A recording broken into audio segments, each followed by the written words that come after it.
Vitamin D is an immune modulator, meaning that it helps to balance your immune system and allows your immune system to attack pathogens more accurately.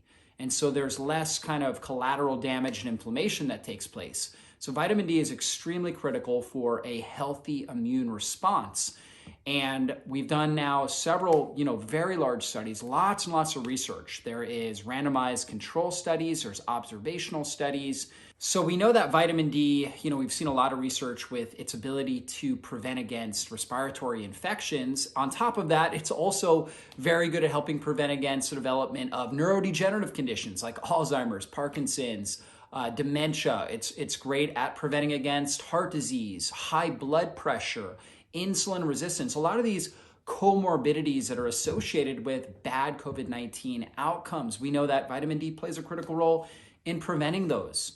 And so when we look at some of the big studies that have been done, looking at all the different observational studies, the randomized control studies, and kind of taking all the data and putting them together, they call it a meta-analysis.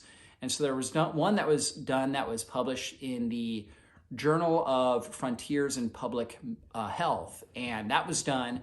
And what they found was that they actually found that people with vitamin D deficiency had an 80% greater likelihood of developing COVID-19, so getting the infection, than people who weren't. And so 80% is huge. I mean, that's a really, really big number. So, you put that in perspective.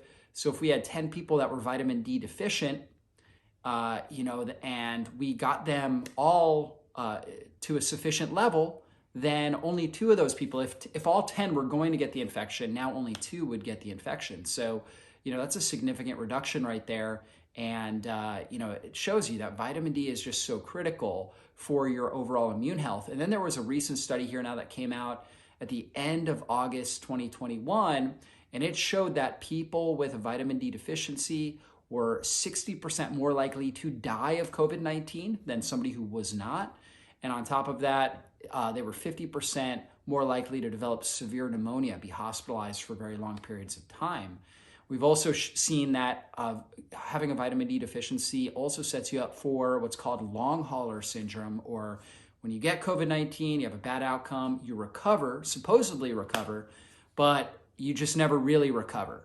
So you might not be in the hospital, but you're feeling out of breath. You're feeling really, really fatigued. You have brain fog. You have more inflammation in your body. You're feeling more pain and soreness, and you're not yourself. And that is what we call long haul syndrome, and vitamin D deficiency is very much associated with that. Now, when it comes to vitamin D, so critical that we optimize this. And of course, the best way to get vitamin D is getting daily sun exposure.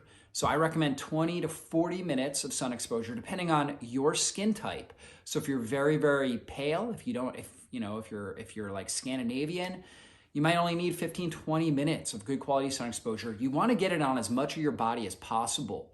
So, ideally around 40% of your body to really optimize the amount you're absorbing from the sun. So think about it like laying out in your bathing suit, okay? That's really kind of the amount that you need. So if you just go out and get your face and your hands some sunshine there, you're gonna get a little bit of vitamin D, but not enough to really move the needle for you. So you really want to be, in a sense, sunbathing. So again, if you're very pale, 15, 20 minutes. If you're very dark, 40 minutes, 50 minutes, might even need 60 minutes. We don't really know, but that's why I just have kind of the general recommendation of somewhere around 20